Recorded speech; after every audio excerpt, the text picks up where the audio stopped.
Yes people, good morning, good evening, good afternoon. तो जो video देख रहा हूं सबके लिए, कैसे हैं सब लोग? आई होप सो आप सब लोग जो है बहुत बढ़िया रहे होंगे और मैं बता दूं मैं भी बहुत बढ़िया हूं।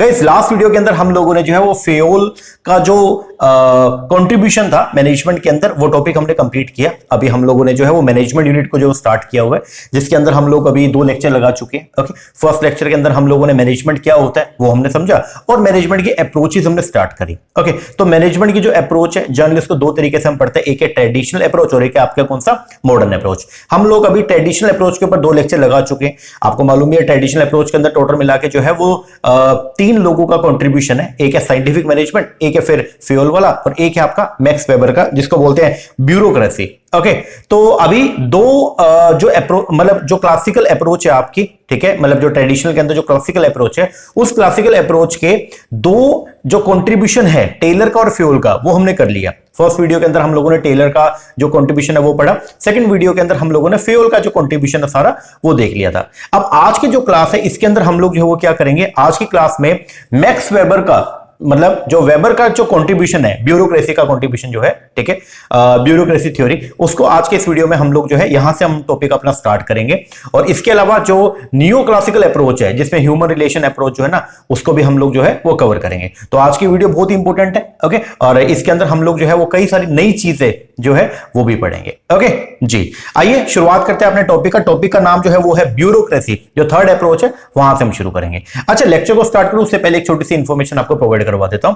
अगर आप लोग भी अपकमिंग दिसंबर 2024 में जो एंटी नेट का पेपर होना है, अगर आप उसकी तैयारी कर रहे हैं तो आपको मैं बताना चाहूंगा, उसके लिए हम लोगों ने ऑनलाइन बैच जो वो स्टार्ट कर दिया।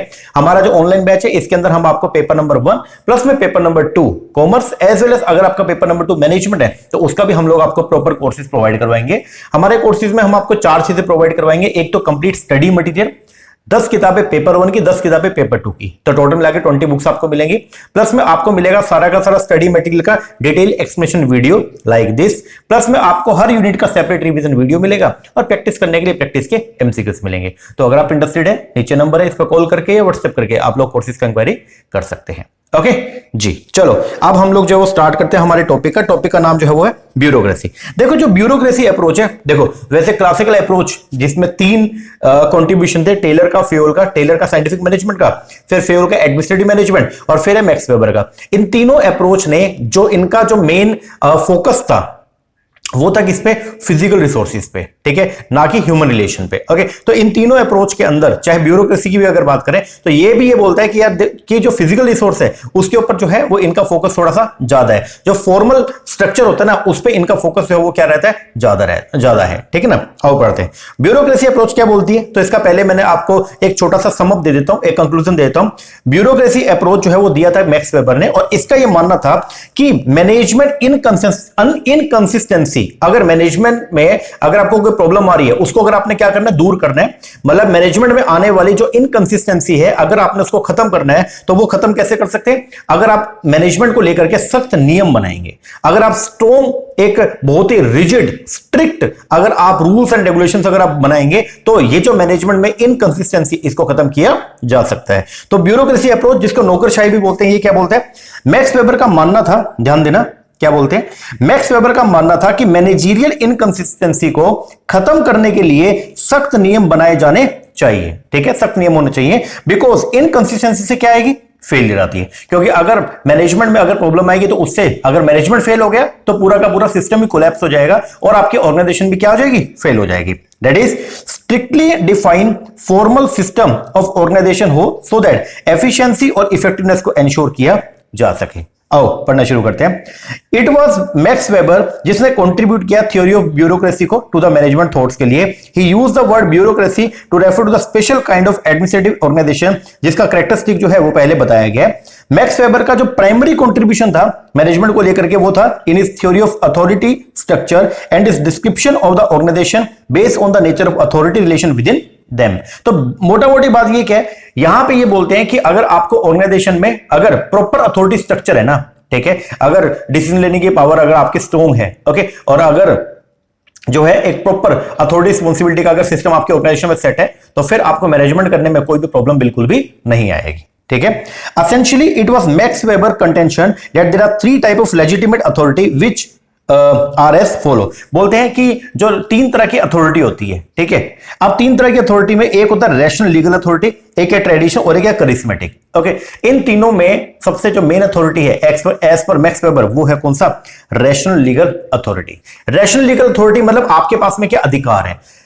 जो रैशनल लीगल अथॉरिटी है, ये अधिकार कैसे आपको मिलते हैं? ये आपको अधिकार मिलता है रैंक के बेस पर, ठीक है। अगर आप सुपीरियर पोजीशन में तो आपको जो अधिकार है, उससे भी सुपीरियर वाले को अधिकार ज्यादा होंगे, उससे भी सुपीरियर पोजीशन पे जो पर्सन बैठा है उसके पास अधिकार ज्यादा होंगे। तो मैक्स वेबर ने ये बोला कि अधिकार जो है वो मिलते हैं on the base of rank, on the base of rank. तो बोलता है obedience is owed to a legally established position. जो ओबीडियंस है, बेसिकली लोग आपकी बात को मानेंगे, क्यों? क्योंकि आप जो है वो कहां पे हैं?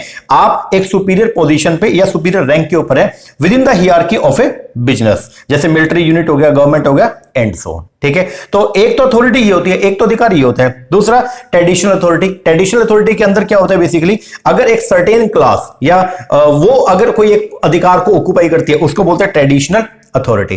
तो people obey person because he belong to a certain class और occupy a position traditionally recognise as possessing authority such as, जैसे रॉयल फैमिली, ठीक है। अब जैसे राजा होते हैं, बड़े बड़े जो राजा थे, ठीक है, तो उनके पास अधिकार होता था, तो उसको बोलते हैं ट्रेडिशनल अथॉरिटी, ठीक है। और एक होती है करिश्मेटिक अथॉरिटी। अगर एक पर्सन जो है वो उसके अंदर कुछ उसका एक स्पेशल करिश्मा है। करिश्मा का बेसिक मतलब होता है कुछ उसमें करिश्माई पावर है। जैसे मतलब आप ये बोल सकते हो कि एक पर्सन जिसकी कई बार ऐसा होता है ना कि यार इस पर्सन के चेहरे पे तेज है यार, ठीक है, मतलब कुछ लोगों का एक अलग ही ऑरा होता है। ओके, तो उसको बोलते हैं करिश्मेटिक अथॉरिटी। अब लोग उनकी बात सुनते हैं, चाहे वो छोटे लेवल पे है, फिर भी लोग उनकी बात सुनते हैं, क्योंकि लोगों को लगता है यार इसके अंदर जो है वो नॉलेज थोड़ी सी क्या औरों से हटके है, ठीक है ना। तो करिश्मेटिक अथॉरिटी जो है वो क्या होती है? यहां पे लोग आपकी बात मानते हैं क्योंकि obedience is based on the follower belief, क्योंकि लोगों का ये बिलीफ है that a person has some special power और अपील। इसको बोलते हैं करिश्मेटिक अथॉरिटी।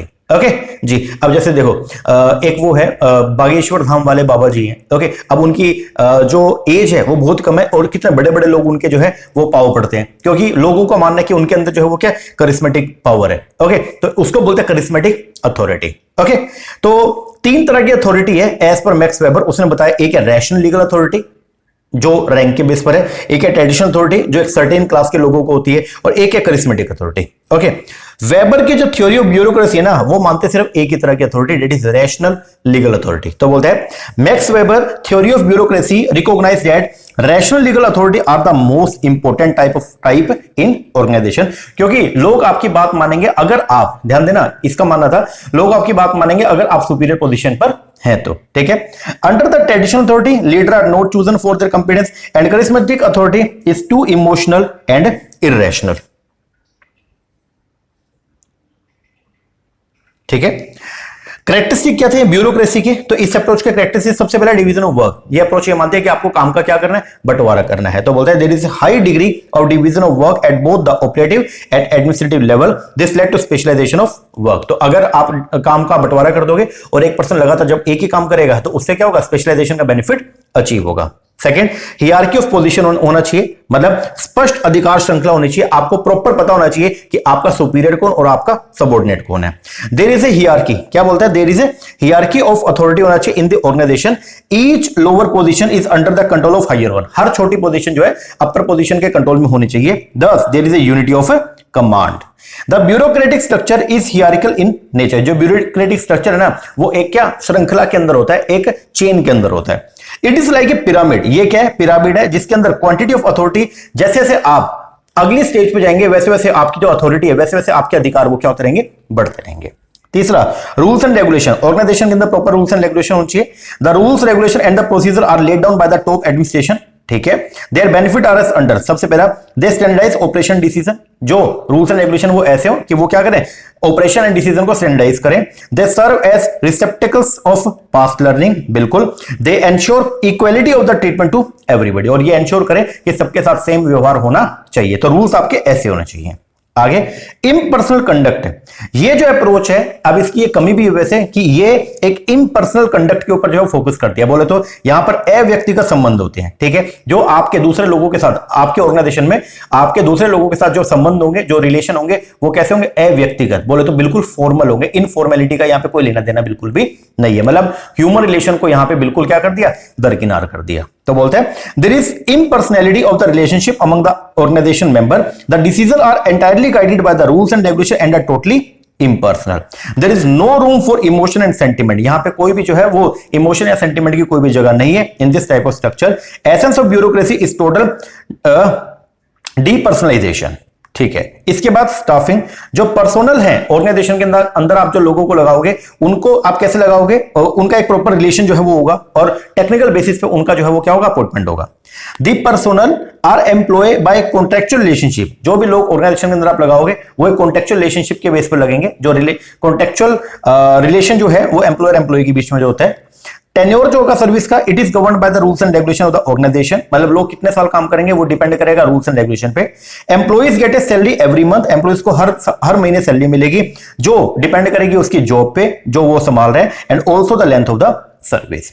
फिर टेक्निकल कॉम्पिटेंस, इसका मतलब यहां पे जो ब्यूरोक्रेट्स हैं, जो भी मतलब जो लोग जो अपर पोजीशन पे जो लोग होते हैं, ठीक है, उनको आप जो है वो इलेक्ट नहीं करते, उनका जो है वो आपको उनको इलेक्ट नहीं करते, ना ही वो इनहेरिटेड होते हैं, बल्कि उनको लगाया जाता है ऑन द बेस ऑफ, किसके बेस पर, on the base of technical competency. तो बोलते हैं the bureaucrats are neither elected nor inherited, ना तो वो क्या होंगे, इलेक्टेड होंगे और ना ही वो इनहेरिटेड है, मतलब ऐसा नहीं कि उनको विरासत में कोई पोजीशन मिल गई, नहीं, but they are appointed through selection and basis of selection जो है वो क्या रहेगा, टेक्निकल कॉम्पिटेंसी रहेगा।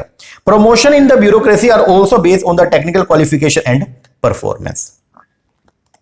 इसके बाद ऑफिशियल रिकॉर्ड, बोलता है द एडमिनिस्ट्रेशन जो है ब्यूरोक्रेटिक ऑर्गेनाइजेशन का, उसको आप प्रॉपर जो है वो क्या करोगे, रिकॉर्ड मेंटेन करोगे, ठीक है, मतलब ओरली जो है ऐसा नहीं होगा, अब हर चीज का प्रॉपर रिकॉर्ड जो है वो क्या होगा, मेंटेन होगा। तो बोलता है the administration of the bureaucratic organization is supported by an efficient system of record keeping, the decision and activity जो है ऑर्गेनाइजेशन की are formally recorded and preserve safely for the future reference. तो जो भी एक्टिविटीज है उसको आप क्या करोगे, अपने पास संभाल के रखोगे। This is made possible by extensive filing system, ठीक है जी। रिटन डॉक्यूमेंटेशन और जो फॉर्मल फाइलिंग है, it root out the possibility of loophole in the oral communication among the organization member. तो जो ओरल कम्युनिकेशन है पूरी तरह से क्या हो जाएगा, उसमें जो लूप होल है वो खत्म हो जाएंगे, क्योंकि अब जो भी कम्युनिकेशन होगा, जो भी आपस में लोग आपस में क्या करेंगे, कोई भी कम्युनिकेट करेंगे तो वो कैसे करेंगे, वो सब रिटन के अंदर होगा, ठीक है जी। Official record are considered as a encyclopedia of the various activity perform by the organization. The filing system make the organization independent of individual. Official record serve as a memory of the organization. इसके बाद है जी आपका social system approach. देखो social system approach की अगर हम बात करते हैं तो ये अप्रोच जो है वो क्या, ये अप्रोच अब ये इनसे हटके है, ठीक है। तो आपको मैं एक बार बता रहा हूं, थोड़ा सा इसका ध्यान रखना। ये अप्रोच बेसिकली डिपेंड करती है किस पे, ह्यूमन रिलेशन के कोऑपरेशन पे। इस अप्रोच मतलब सोशल सिस्टम अप्रोच ये मानती है कि आप ऑर्गेनाइजेशन के अंदर जो है वो क्या करेंगे, कोऑपरेशन बना के चलेंगे। मतलब ऑर्गेनाइजेशन की एक्टिविटी क्योंकि क्या होती है, इंटर रिलेटेड होती है, तो उनके बीच में जो है एक अच्छा कोऑपरेशन होना चाहिए। पहले यहां पे क्या लिखा है, दिस अप्रोच स्ट्रेस, ये अप्रोच फोकस करती है the interdependence and inter relatedness of all the activity within organization. तो ये जो अप्रोच है ये फोकस करते हैं किस पे, इंटरडिपेंडेंस पे और इंटर रिलेटेडनेस पे ऑफ ऑल द एक्टिविटी। एक ऑर्गेनाइजेशन के अंदर जो भी एक्टिविटी परफॉर्म की जाती है, ये अप्रोच मानती है कि वो सारी की सारी क्या इंटरडिपेंडेंट है, एक दूसरे पे डिपेंड होती है और इंटर रिलेटेड है, और अगर ऐसा है तो उनके बीच में कोऑपरेशन होना चाहिए। अगर प्रॉपर कोऑपरेशन नहीं होगा तो फिर पंगा पड़ जाएगा, है या नहीं है जी। ये जो अप्रोच है दी किसने, चेस्टर आई बर्नार्ड ने। ये अप्रोच वैसे बाद में करवानी है, मॉडर्न अप्रोच का पार्ट है, बट मैं आपको एक बार थोड़ा पहले बता रहा हूं, कुछ लिंक है इसका, ठीक है ना। तो बोलते हैं चेस्टर आई बर्नार्ड ने बेसिकली अप्रोच दिया, it is developed the concept of social system. He view organization as a social system. उन्होंने ऑर्गेनाइजेशन को देखा एज ए सोशल सिस्टम के तौर पे, that is compose of people who work in cooperation. वो मानते हैं कि लोग ऑर्गेनाइजेशन के अंदर जो काम करते हैं ना, वो कैसे करते हैं, कोऑपरेशन में, ठीक है, एक दूसरे के साथ मिलकर के। An organization comes into existence. एक ऑर्गेनाइजेशन जो है वो एग्जिस्टेंस में आती है कब, when there is a number of person in communication with each other, ठीक है, जब कई सारे लोग आपस में कम्युनिकेट करते हैं। आगे they are willing to cooperate for a common purpose. ये लोग सभी लोग जो है वो विलिंग होते हैं एक कॉमन पर्पस के लिए काम करने के लिए। Barnard also recognize informal organization. और बर्नार्ड का यह मानना था कि फॉर्मल स्ट्रक्चर के अंदर इनफॉर्मल स्ट्रक्चर भी होना चाहिए, तभी लोग ज्यादा जो है वो एक दूसरे से जुड़ पाएंगे। तो इनफॉर्मल ऑर्गेनाइजेशन रिप्रेजेंट करेगी सोशल इंटरेक्शन को which generally do not have a consciously coordinated joint purpose. Executive should encourage informal organization to serve as a means of communication and group cohesiveness. Barnard treatment of management differed considerably from the Taylor and Fayol. अब ध्यान देना, जो Bernard का जो system है वो Taylor और Fayol से अलग था। टेलर का जो मेन कंसंट्रेशन था वो किस पे था? टास्क के ऊपर। वो टास्क एफिशिएंसी जो है वो अचीव करना चाहते हैं, ठीक है। फ्यूल का जो सिस्टम था वो था टोटलिटी कॉन्सेप्ट पे, और वो था पूरा किसके ऊपर? ऑपरेशनल साइड पे। उन्होंने दिए थे principle and function of management. लेकिन बर्नार्ड की अगर बात करते हैं तो Chester Barnard start with individual. इनका जो पूरा जो कॉन्सेप्ट है वो स्टार्ट होता है किससे? लोगों से। Move to the cooperative organize endeavor and ended with the executive function. तो ये शुरू होते हैं इंडिविजुअल से और फिर लास्ट में पहुंचते हैं कहां पे? एग्जीक्यूटिव फंक्शंस के ऊपर। मतलब हिज प्रोडक्शन, उनकी एक पब्लिकेशन थी फंक्शन ऑफ एग्जीक्यूटिव, एक हाईली सिग्निफिकेंट वर्क था। उन्होंने एक किताब लिखी और इसमें दो ऑब्जेक्टिव थे। पहला, to set for the theory of cooperation and organization and to present the description of the executive process. तो इन्होंने पहले जो है वो फोकस किया किसके ऊपर? कोऑपरेशन पे, ह्यूमंस के ऊपर। ओके, तो ब्रॉड फीचर क्या थे सोशल सिस्टम अप्रोच के? सबसे पहला ये मानते हैं कि organization is treated as a social system. ये मानते हैं कि ऑर्गेनाइजेशन जो है वो क्या? एक सोशल सिस्टम है। That is why this approach resemble the human relation approach. इसीलिए ये जो अप्रोच है वो देखने में कैसी लगती है? ह्यूमन रिलेशन अप्रोच के जैसा, जो हम आगे पढ़ेंगे अभी। जो न्यू क्लासिकल है ना उसमें ह्यूमन रिलेशन आएगा, और वही अप्रोच ये बोलती है कि फिजिकल रिसोर्स के बजाय ह्यूमन रिसोर्स पे ज्यादा कंसंट्रेट करना चाहिए। दूसरा, रिलेशनशिप एग्जिस्ट जो होता है among the external and the internal environment of the organization, ठीक है जी। कोऑपरेशन जो होगा among the group member is necessary for the achievement of the organization goal. For effective management efforts should be made for establishing harmony between the goals of the organisation and those of the various group therein, ठीक है जी। तो एक harmony जो है वो भी बना रहेगा। आगे बर्नार्ड ने आइडेंटिफाई किया the following function of an executive. वो जो एग्जीक्यूटिव है, जो टॉप लेवल पे बंदा बैठा है, उसके क्या क्या फंक्शन रहेंगे? सबसे पहला, the maintenance of the organization communication. वो क्या करेंगे? जो ऑर्गेनाइजेशन के अंदर जो लोग कम्युनिकेट करते हैं तो उसको प्रॉपर मेंटेन करके चलेंगे। दूसरा, secure essential service from the individual in the organization. तीसरा, फॉर्मुलेट करेंगे एंड डिफाइन करेंगे पर्पस की, किस पर्पस के लिए जो है सभी लोग एक ग्रुप के अंदर काम कर रहे हैं। By performing these function executive can achieve good human relation in the organization. Barnard also developed a new concept of authority जिसको बोलते हैं एक्सेप्टेंस अथॉरिटी, ठीक है।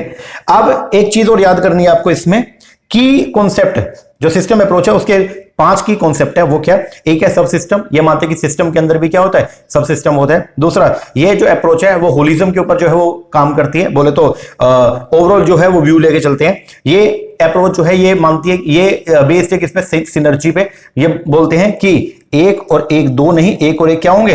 11 होंगे। अगर लोग मिलकर काम करेंगे तो बेटर रिजल्ट जो है निकल के आएंगे। और इसके अंदर क्लोज और ओपन सिस्टम दोनों की बात की जाती है, एंड ये इसमें सिस्टम बाउंड्री जो है वो भी एस्टेब्लिश्ड की जाती है। तो आपको ये लर्न करना पड़ेगा कि जो सिस्टम अप्रोच है उसके की जो कॉन्सेप्ट है वो टोटल मिला के कितने हैं? 5। ओके, तो ये एक सिस्टम अप्रोच है जो दिया किसने? चेस्टर बर्नार्ड ने। इसके बाद अगली जो अप्रोच है वो है आपका नियो क्लासिकल थ्योरी, जिसको बोलते हैं ह्यूमन रिलेशन अप्रोच। देखो समझो इसको एक बार थोड़ा समझेंगे। ये जो अप्रोच है, इस अप्रोच के अंदर मेन जो फोकस जो है वो किया गया किस पे? ह्यूमन रिलेशन पे। मेन जो फोकस है वो किस पे किया गया? ह्यूमन रिसोर्स पर, ठीक है। ह्यूमन रिलेशन के ऊपर ज्यादा फोकस किया गया, ठीक है, ना कि फिजिकल रिसोर्स पर। ध्यान देना, क्लासिकल और न्यू क्लासिकल अप्रोच में जो मेन डिफरेंस है वो क्या है? जो क्लासिकल अप्रोच है जिसमें टेलर, फेयोल और मैक्स वेबर, इन तीनों का जो ओपिनियन था ना, वो इनका मेन जो फोकस था वो किस पे था? वो था फिजिकल रिसोर्सेज पे। लेकिन जो नियो क्लासिकल थ्योरी है वो फिजिकल रिसोर्स पे ज्यादा फोकस नहीं करती। ये इसका जो मेन फोकस है वो किस पे? ह्यूमन रिसोर्स पे। तो बोलता है क्या बोलते हैं? देखो, classical and neo classical approach में मेन डिफरेंस जो है वो है ह्यूमन रिसोर्स के साथ किए जाने वाले व्यवहार को लेकर। जहां क्लासिकल अप्रोच में, ध्यान देना, जहां क्लासिकल अप्रोच में ह्यूमन रिलेशन को अनदेखा करते थे, फिजिकल रिसोर्स को महत्व देते थे, वही नियो क्लासिकल अप्रोच में ह्यूमन रिलेशन की इंपॉर्टेंस को समझा जाता है। यहां पे ह्यूमन रिलेशन की जो इंपॉर्टेंस है ना उसको समझा जाता है। ओके जी सर, आओ पढ़ते हैं नियो क्लासिकल थ्योरी, जिसको ह्यूमन रिलेशन अप्रोच भी बोलते हैं।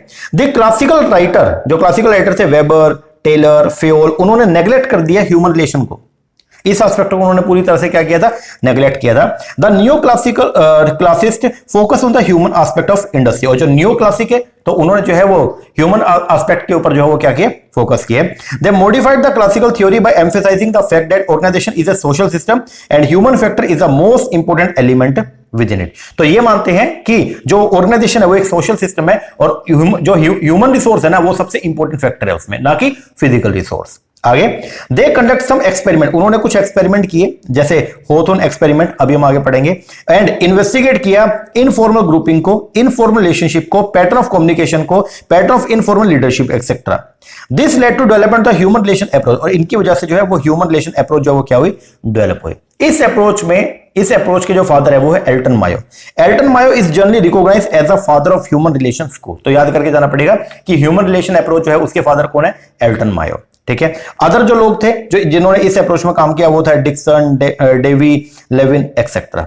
ठीक है, तो पहली बात तो ये है न्यू क्लासिकल जो अप्रोच है या ह्यूमन रिलेशन अप्रोच, ये क्या बोलती है, यहां पे फिजिकल रिसोर्स पे ज्यादा फोकस ना करे बल्कि ह्यूमन रिसोर्स के ऊपर फोकस ज्यादा किया जाता है। ठीक है जी, human relation approach is concern with the recognition of the importance of human element. जो ह्यूमन रिलेशन अप्रोच है उसका जो मेन कंसर्न है वो क्या, यहां पे हम जो है वो ह्यूमन एलिमेंट की जो है उसकी इंपोर्टेंस को समझने का प्रयास करते हैं।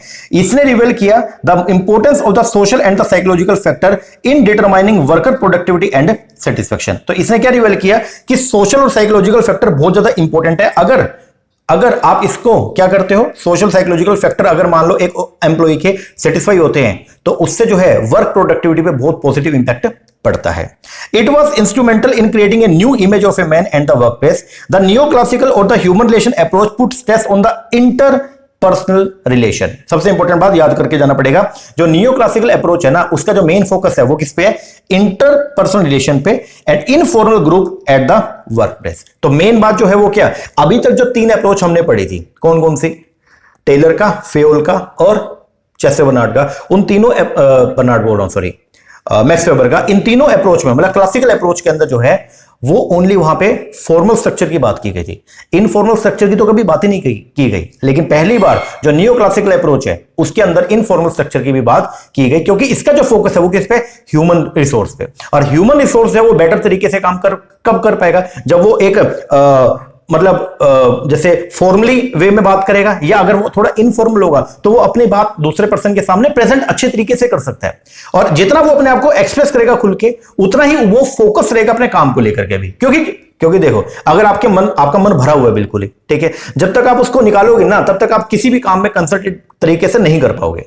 तो उसी तरीके से जो एल्टन मायो है उनका यह मानना था कि अगर मान लो कोई पर्सन, ठीक है, ऑर्गेनाइजेशन के अंदर आता है, कोई उसकी समस्या है, ठीक है, फॉर्मल स्ट्रक्चर में वो उसको तरीके से जो है उसका निष्पादन नहीं किया जा सकता। तो इसीलिए इनफॉर्मल स्ट्रक्चर बहुत जरूरी है ताकि एम्प्लॉय जो है वो अपनी बातों को खुल करके क्या कर पाए, एक्सप्रेस कर पाए। ठीक है ना, तो इस अप्रोच में इनफॉर्मल स्ट्रक्चर की जो है वो क्या हुई, शुरुआत हुई। हम जो पढ़ते हैं ना 2 तरह के ऑर्गेनाइजेशन स्ट्रक्चर, एक है फॉर्मल एक है इनफॉर्मल, तो जो इनफॉर्मल ऑर्गेनाइजेशन स्ट्रक्चर है उसकी शुरुआत यहां पर हुई। ठीक है ना, the human relationist argue that achievement of the organization objective is impossible without the willing cooperation of the people and such cooperation cannot be automatically secured or ordered। तो ये मानते हैं कि अगर आपने ऑर्गेनाइजेशन को ऑब्जेक्टिव को अचीव करना ना तो वो बिना कोऑपरेशन के नहीं हो सकता, और बिना कोऑपरेशन का अगर नहीं हो सकता, और कोऑपरेशन जो है वो कभी भी ऑटोमेटिकली सिक्योर नहीं होती है। It has to be consciously achieve, उसको अचीव करना पड़ता है। The neo classical approach advocate people oriented organization structure. याद करके जाना पड़ेगा, जो नियो क्लासिकल अप्रोच है ना वो कैसी है, वो पीपल ओरिएंटेड ऑर्गेनाइजेशन स्ट्रक्चर है, ना कि फिजिकल रिसोर्स ओरिएंटेड। ठीक है, which will integrate both the formal and the informal organization. The term the basic tenet जो है नियो क्लासिकल थ्योरी के, वो क्या कहते हैं, सबसे पहला ये मानते हैं कि बिजनेस ऑर्गेनाइजेशन जो है वो क्या, एक सोशल सिस्टम है। दूसरा, बिहेवियर जो है इंडिविजुअल का वो डोमिनेटेड है bye the informal group of which he is a member. तो बोलते हैं कि बिहेवियर जो है इंडिविजुअल का वो डोमिनेटेड है किससे, by the informal group of which he is a member. आगे, individual employ can not be motivated by economic incentive alone. तो ये मानते हैं कि इंडिविजुअल जो है सिर्फ इकोनॉमिक रिसोर्स, जो इकोनॉमिक इंसेंटिव मिलता है उससे मोटिवेट नहीं होता, बल्कि उसके social and need must be satisfied to improve the level of motivation. पहले वाली जो क्लासिकल अप्रोच थी उसमें मेन फोकस क्या था, वो ये मानते थे कि एक ही सोर्स ऑफ मोटिवेशन है, दैट इज इकोनॉमिक। लेकिन ये बोलते ऐसा नहीं है। In an organization it is ultimately cooperative attitude and not the mere command which yield the result. आगे, management must aim at developing social and leadership skill in addition to the technical skill. तो बोलते हैं management को जो है वो social और leadership skill पे भी जो है वो क्या करना चाहिए, काम करना चाहिए। ठीक है, मतलब एक मैनेजर के अंदर टेक्निकल स्किल के अलावा सोशल और लीडरशिप स्किल भी होनी चाहिए। It must take interest in the welfare of the worker. आगे, मोरल और जो प्रोडक्टिविटी है ये बोलते हैं कि साथ के साथ में चलते हैं। अगर एक एम्प्लॉय का मोरल बढ़िया रहेगा तो उसकी प्रोडक्टिविटी भी जो है वो क्या रहेगी, अच्छी रहेगी। अब कौन कौन से ऐसे फैक्टर हैं जो ह्यूमन रिलेशन को जो है वो क्या अफेक्ट करते हैं, तो वो है टोटल मिला के कितने, 4। तो बोलते हैं ऑर्गेनाइजेशन जो है वो एक सोशल सिस्टम है, उसके अंदर 4 फैक्टर आते हैं, एक है इंडिविजुअल, एक है वर्क एनवायरमेंट, एक है वर्क ग्रुप और एक है लीडर। सबसे पहले नंबर पे जो है वो कौन आएगा, इंडिविजुअल। इंडिविजुअल कौन होता है, ऑर्गेनाइजेशन में काम करने वाला पर्सन, इंडिविजुअल। इंडिविजुअल एक इंपॉर्टेंट एलिमेंट है ऑर्गेनाइजेशन का, और हर इंडिविजुअल जो है वो क्या, यूनिक होता है। बिहेवियर जो है हर इंडिविजुअल का वो उसकी feeling, sentiment, value and attitude से क्या होता है, अफेक्टेड होता है। ठीक है, हर पर्सन का बिहेवियर क्या अलग अलग रहेगा। मोटिवेशन जो है एम्प्लॉय का should give due consideration to their economic, social and psychological need. दस, मोटिवेशन जो है वो एक कॉम्प्लेक्स प्रोसेस है। पहले वाली अप्रोच में तो मोटिवेशन एक ही था, पैसे, लेकिन अब ऐसा नहीं है, सबका जो मोटिवेशन का जो वे है वो अलग अलग है। दूसरा, वर्क ग्रुप। वर्क ग्रुप क्या होता है, एक ग्रुप जिसमें रह करके लोग जो है वो मिलकर के काम करते हैं, उसको बोलते हैं work group. The work group एक सेंटर ऑफ फोकस है ह्यूमन रिलेशन अप्रोच का। It is an important role in determine the attitude and performance of the individual worker. हर जो वर्कर है ना वो अपने वर्क ग्रुप से अफेक्टेड होता है। आप खुद देख लो, आप जो है अच्छे लोगों के साथ में रहो, ठीक है, तो आपका बिहेवियर चेंज हो जाएगा। वही अगर आप बदमाश के साथ में रहोगे या ऐसे लोगों के साथ रहोगे जो मतलब बात बात पे गाली बकते हैं, तो धीरे धीरे आप भी सीख जाओगे, है या नहीं है। तभी बोलते हैं ना कि एक मछली पूरे तालाब को गंदा कर देती है, ठीक है ना, वो कहानी है। तो ये क्या बोलते हैं कि वर्क ग्रुप बेसिकली एक पर्सन का जो बिहेवियर है ना वो उसके ग्रुप से अफेक्टेड होता है। तीसरा जो है वर्क एनवायरमेंट। वर्क एनवायरमेंट का मतलब क्या, human relationist advocate the creation of एक पॉजिटिव वर्क एनवायरमेंट जो है वो मैनेजर को क्रिएट करना चाहिए, जहां पे ऑर्गेनाइजेशन गोल को अचीव किया जा सके और साथ में एम्प्लॉय का सेटिस्फेक्शन भी बढ़े। In general when employ need are satisfy, ये मानते हैं कि अगर एम्प्लॉय का नीड सेटिस्फाई होगा the work environment is termed positive, and when employ needs are not satisfy the work environment is termed negative. फिर लीडर, सबसे इंपॉर्टेंट जो है वो कौन है, लीडर है। Human relationist give great importance to the leadership. Leader must ensure full and effective utilization of all organization resource to achieve the organization गोल। ये मानते हैं कि वो लीडर ही है जो ऑर्गेनाइजेशन गोल को अचीव करने के लिए ह्यूमन रिसोर्स का प्रॉपर यूज करेगा। He must be able, leader कैसा होना चाहिए, जो एबल हो कि वो एडजस्ट कर सके अपने आप को to the various personality and situation से। अगर जिसको समझा के बात बनती है तो उसको समझाओ, जिसको थोड़ा धमका के बात बनती है तो उसको धमकाओ भी। He must behave in A way that generate respect, वो इस तरीके से बिहेव करे कि उसको रिस्पेक्ट भी मिले, एज ही, और वो लोगों से रिस्पेक्ट करके भी बात करे। As the Hawthorne study show, a supervisor can contribute significantly in increasing productivity by providing a free, happy and pleasant work environment. तो ये चारों जो है ये पार्ट है किसके, दिस 4 आर, ये क्या है भाई, ये चारों जो है ये फैक्टर है या ये एक सोशल सिस्टम है, ठीक है ना। बोलता है एसेंस जो है ह्यूमन रिलेशन फिलोसफी का is to cultivate and develop an environment जहां पे employee as individual and in group would wish to contribute their best to the organization goal. They और environment is cultivated and develop where there is an awareness of the need, aspiration, feeling and emotion of the employee on the part of management। कि management को employees की इनके बारे में भी knowledge होनी चाहिए। ओके जी, इसके बाद एक होथॉर्न स्टडी किया गया, और होथॉर्न स्टडी अभी आपको मैं इसका पहले क्रक्स बता दूं। एल्टन मायो ने एक बेसिकली स्टडी करवाई, होथॉर्न स्टडी, और उसने पता है क्या देखा, एल्टन मायो को क्या बोलते हैं, फादर ऑफ ह्यूमन रिलेशन बोला जाता है, ठीक है। उसने ये देखा कि यार आप ग्रुप को, अगर एक ग्रुप है उसको बेटर से बेटर फिजिकल रिसोर्स प्रोवाइड करवा दो, बढ़िया से बढ़िया उसको रिसोर्स प्रोवाइड करवा दो, और ग्रुप में कोहेसिवनेस भी है। लेकिन अगर आप उनसे रिसोर्स ले लोगे ना तो भी जो आपस, अगर उनका कोऑपरेशन बहुत बढ़िया है, तो अगर रिसोर्स कम भी होंगे ना तो भी वो अच्छे तरीके से काम कर पाएंगे। इसका मतलब ये मानते हैं कि फिजिकल रिसोर्स की ज्यादा रिक्वायरमेंट नहीं है, ठीक है ना। जो मेन चीज जो इंपैक्ट डालती है आपकी प्रोडक्टिविटी पे वो है आपके ह्यूमन रिलेशन, कि लोगों के साथ आपके रिलेशन कैसे है, ठीक है। तो आइए अब ये होथॉर्न स्टडी जो है इसके अंदर 4 तरीके से जो स्टडी किया गया अलग अलग, क्या बोलते हैं, आओ पढ़ते हैं। सबसे पहले तो ये 1927 के अंदर एक group of researcher led by George, एक ग्रुप ऑफ रिसर्चर थे जिसमें मेन जो थे वो कौन थे, एल्टन मायो, ठीक है, हार्वर्ड बिजनेस स्कूल के अंदर उन्होंने इनवाइट किया to join in the study at the Hawthorne work of the Western Electric Company Chicago. The experiment जो है वो चला 1932 तक, ठीक है। शुरुआत में national research council made a study in the collaboration with the Western Electric Company to determine the effect of illumination and other condition upon the worker and their productivity. तो हमने ये देखा illumination का, बोले तो लाइट का या other condition का वर्कर्स की प्रोडक्टिविटी पे क्या इंपैक्ट पड़ता है वो देखा। सबसे पहला नंबर इन्होंने जो एक्सपेरिमेंट किया वो है इल्यूमिनेशन का। उन्होंने फैक्ट्री के अंदर लाइट बढ़ा दी, और जब उन्होंने फैक्ट्री में लाइट बढ़ाई ना तो उन्होंने ये पाया कि एम्प्लॉइज की जो प्रोडक्टिविटी है वो क्या होगी, इंक्रीज हो गई। वो क्या होगी, इंक्रीज हो गई, ठीक है। अब ध्यान से समझो इसको। This experiment was conducted to establish relationship between the output and the illumination. The output tended to increase every time as the intensity of the light was improved. जैसे जैसे लाइटिंग अच्छी हो रही थी वैसे वैसे प्रोडक्टिविटी बढ़ रही थी। But the output given show an upward trend when the illumination was brought down gradually from the normal level. अगर लाइटिंग को कम भी करे थे ना तो भी आउटपुट बढ़ रहा था। अभी हमने क्या देखा कि जैसे जैसे लाइटिंग बढ़ा रहे हैं, लाइटिंग अच्छी कर रहे हैं, आउटपुट बढ़ रहे हैं। और बाद में एक्सपेरिमेंट में हमने ये पाया कि लाइटिंग को हम कम भी करें ना तो भी हमारा आउटपुट क्या हो रहा है, बढ़ रहा है। क्यों, अब ये समझो। Thus, it was found that there is no consistent relationship between the output of the worker and illumination in the factory. There were some other factors. इसके अलावा कुछ other factor है which influence the productivity of worker when the intensity of light was increase or decrease. तो पहले तो इन्होंने ये देख लिया कि क्या लाइटिंग का इंपैक्ट पड़ता है, तो एट लास्ट शुरू में तो लगा हाँ लाइटिंग का इंपैक्ट पड़ रहा है, लेकिन बाद में लगा नहीं लाइटिंग का इंपैक्ट नहीं पड़ रहा। एक्चुअल में जो इंपैक्ट है वो ह्यूमन रिलेशन का पड़ रहा था। दूसरा, रिले असेंबली रूम एक्सपेरिमेंट। अच्छा, इसका मैं बेटर एग्जांपल दूं। कभी भी हम घूमने जाते हैं, ठीक है, दोस्तों के साथ कभी भी घूमने जाते हैं, तो क्या जगह का मजा आता है क्या? पहले ये बताओ मुझे। अभी मैं अगर मेरी बात करो, अभी कुछ दिन पहले मैं गंगोत्री उधर उत्तरकाशी और वहां गया, ओके, और दोस्तों के साथ में, ठीक है। जगह बहुत अच्छी अच्छी आई, हमने थोड़े वो फोटो भी क्लिक करी, लेकिन मजा जो है वो जगह का नहीं, मजा रास्ते का था, मजा लोगों के साथ आता है। इस बात को समझना, कभी भी जब दोस्तों का अगर ग्रुप, मान लो अगर आप सर्कल के अंदर अगर जा रहे हो तो आपको क्या लगता है कि जगह का मजा आएगा क्या? यार बर्फ तो आप कहीं भी देख लोगे। अब हम गए वहां पे, हमने पूरा स्नोफॉल सब कुछ एंजॉय किया, तो बर्फ तो आप कहीं भी देख लो। मजा जो है उस स्नोफॉल के अंदर, जब मैं मेरे दोस्तों के साथ में हूं, जब एक दूसरे के साथ हम मजाक कर रहे हैं, किसी को गिरा रहे हैं, मजा उस चीज का है।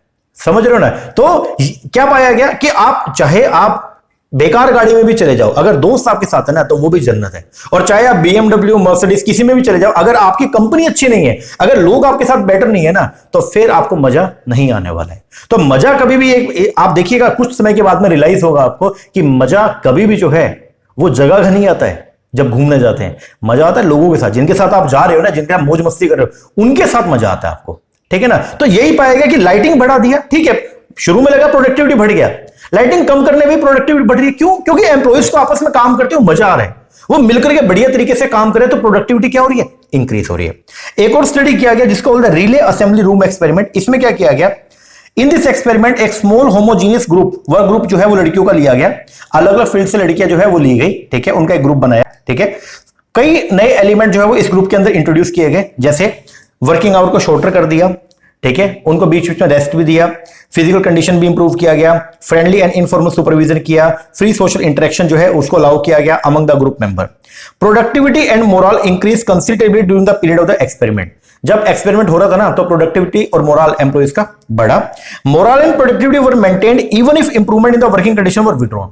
जो आपने इंप्रूवमेंट करती वर्किंग कंडीशन में, अगर वो हटा भी ली ना, उसको हटाने के बाद भी प्रोडक्टिविटी मेंटेन रही, प्रोडक्टिविटी में कोई भी कमी नहीं आई। तो रिसर्चर ने यहां पे ये कंक्लूड किया, ध्यान देना, that socio psychological factor like feeling of being important, recognition, attention, participation, cohesive work group and non directive supervision, it help the key for the higher productivity. हमने फिजिकल रिसोर्स पहले उनको बढ़िया प्रोवाइड कराए और बाद में रिसोर्स छीन भी लिए, तो भी प्रोडक्टिविटी वैसी की वैसी रही। समझ रहे हो ना जी? दूसरा, एक और एक्सपेरिमेंट हुआ, bank wiring observation room experiment. इसमें क्या किया गया, the experiment was conducted to study a group of worker under condition which were as close as possible to the normal. उनको आपस में जो बिल्कुल जो क्लोजली एक दूसरे के साथ में थे, ठीक है। This group comprise of the 14 worker. After the experiment the production record of this group was compared with the earlier production record. There were no significant change. पहले उनको प्रॉपर जगह दी गई और अब उनको आपस में बिल्कुल एक साथ बिठा दिया, उसके बाद भी उनकी प्रोडक्टिविटी में कोई भी चेंज नहीं आया, because of the maintenance of the normal condition. However, existence of the informal clique in the group and the informal production norms were observed by the researcher. तो फाइंडिंग जो पाई गई बैंक वायरिंग एक्सपेरिमेंट की, वो क्या बोलती है कि each individual was restricting output, the group had its own unofficial standard of performance, individual output remained fairly consistent over a period of time and departmental record were distorted due to difference between actual and the reported output और between the standard and the reported working time. मोटा मोटी आपको जो याद करना है वो सिर्फ इसका नाम याद करना है और ये देखना है जब ये bank wiring observation room experiment किया गया तो इससे भी प्रोडक्टिविटी पे कोई नेगेटिव इंपैक्ट नहीं पड़ा। और जो लास्ट है वो मास इंटरव्यू प्रोग्राम, इसमें क्या किया गया, द रिसर्चर ने इंटरव्यू किया लार्ज नंबर ऑफ वर्कर को, ठीक है, बहुत सारे वर्कर्स का जो है वो इंटरव्यू लिया with regard to their opinion, उनसे पूछा कि तुम्हारा काम को लेकर के, वर्किंग कंडीशन को लेकर के, सुपरविजन को लेकर के तुम्हारा क्या ओपिनियन है। शुरुआत में direct approach was used where by interviewer ask question considered important by manager and researcher, और बाद में इस अप्रोच को जो रिप्लेस कर दिया किससे, इनडायरेक्ट टेक्निक से। अब इंटरव्यूअर को लगा कि यार मैं क्वेश्चन ना पूछूं बल्कि एम्प्लॉय जो बताना चाहता है ना मुझे सिर्फ वो सुनना चाहिए, तो उसने बोला कि यार ये जो बोल रहे हैं मैं सिर्फ वो सुनूंगा। तो बोलता है later interviewer simply listen to what the employee had to say.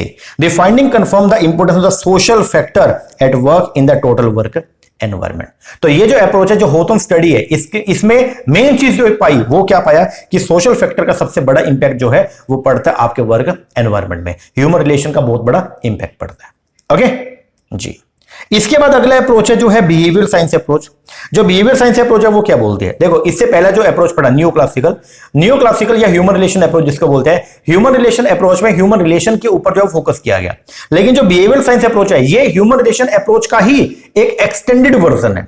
ये बोलता है कि हम ह्यूमन रिलेशन पे तो काम करेंगे लेकिन मेन जो है उनके बिहेवियर को समझने का प्रयास करेंगे, क्योंकि हर पर्सन का जो बिहेवियर है वो क्या होता है, अलग अलग होता है, ठीक है ना। तो ये अप्रोच भी मेन फोकस किस पे कर रही है, फिजिकल रिसोर्स पे ना करके ह्यूमन सोर्स पे, और यहां पे ह्यूमन सोर्स के बिहेवियर को समझने का प्रयास किया जा रहा है। आओ पढ़ते हैं क्या बोलते हैं।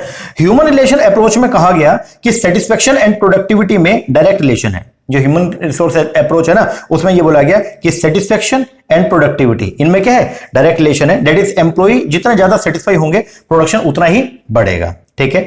लेकिन जो बिहेवियर साइंस अप्रोच है ये ह्यूमन रिलेशन अप्रोच का ही एक मोर रिफाइंड टाइप है। इसमें ह्यूमन रिलेशन की बजाय ह्यूमन बिहेवियर के बारे में स्टडी की गई।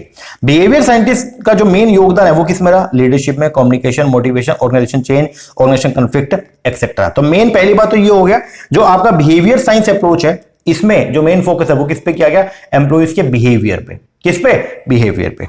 आओ पढ़ना शुरू करते हैं।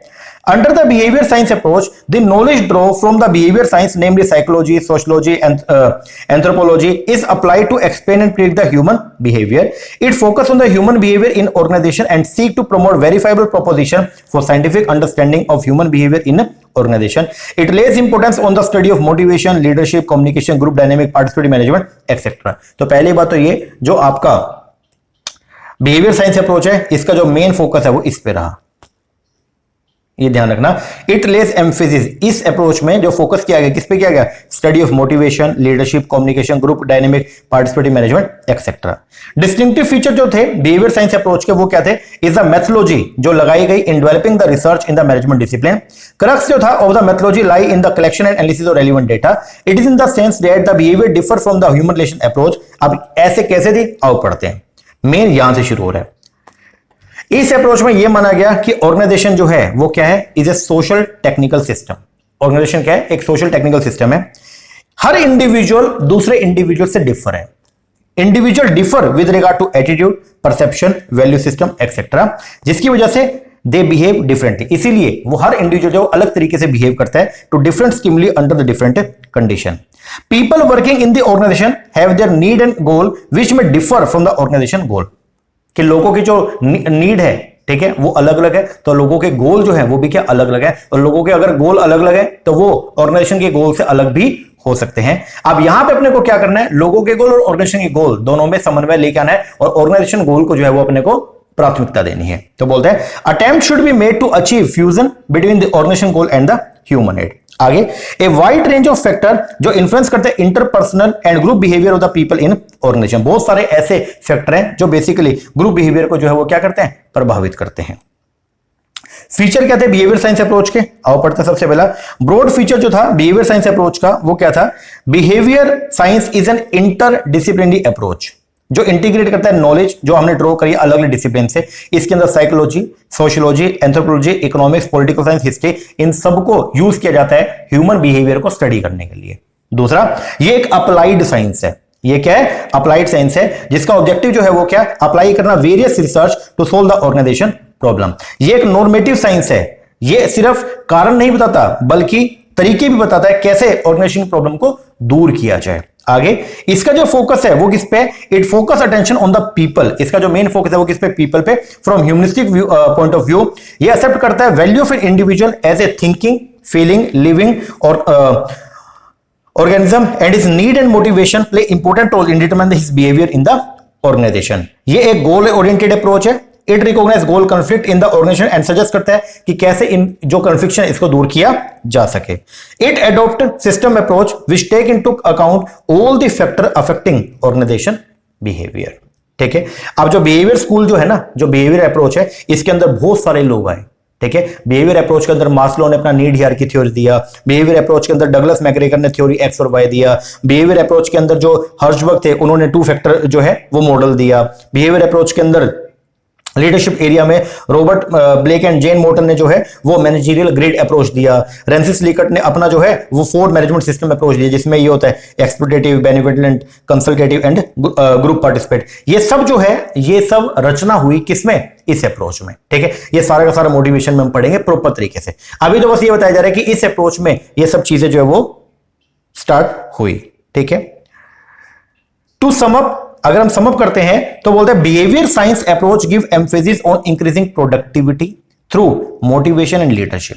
तो ये जो अप्रोच है इसमें हम ये मानते हैं कि आपको ह्यूमन बिहेवियर को समझना है और उससे अगर आपको काम करवाना है, प्रोडक्टिविटी उनकी इंक्रीज करनी है, तो आपको उनको प्रॉपर तरीके से मोटिवेट करना पड़ेगा और प्रॉपर तरीके से उनको लीड करना पड़ेगा। सेंट्रल कोर जो है इस अप्रोच का वो था in following aspect of human behaviour. क्या क्या? Motivation, leadership, communication, participative management, group dynamic etcetera. Behaviour science have provide manager with a systematic understanding of one of the most crucial factor in the process of management, जिसको बोलते हैं human element.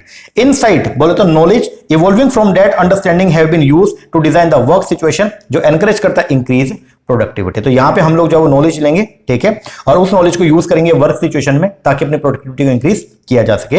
It is enable organisation to formulate programme to more efficiently train worker and manager and it has effect in numerous other area of the practical significance. Okay, तो ये था आपका next approach, behaviour science approach. Basically new classical के ही 2 part है, एक है human relation और एक है आपका बिहेवियर साइंस। ओके, तो आज की इस वीडियो के अंदर हम लोगों ने जो है वो क्या क्या पढ़ा? आज की इस क्लास के अंदर हम लोगों ने पढ़ा एक तो ब्यूरोक्रेसी वाला, ठीक है, मैक्स वेबर ने जो बोला कि स्ट्रिक्ट रूल्स एंड रेगुलेशन होने चाहिए। फिर इसके बाद में जो है फिर हम लोगों ने पढ़ा सोशल सिस्टम, जो क्या बोलता है कि भाई ऑर्गेनाइजेशन एक सोशल सिस्टम है और जो लोग हैं जो काम करते हैं तो उनके जो काम है वो आपस में इंटरडिपेंडेंट होते हैं, तो उनमें कोऑपरेशन होना चाहिए।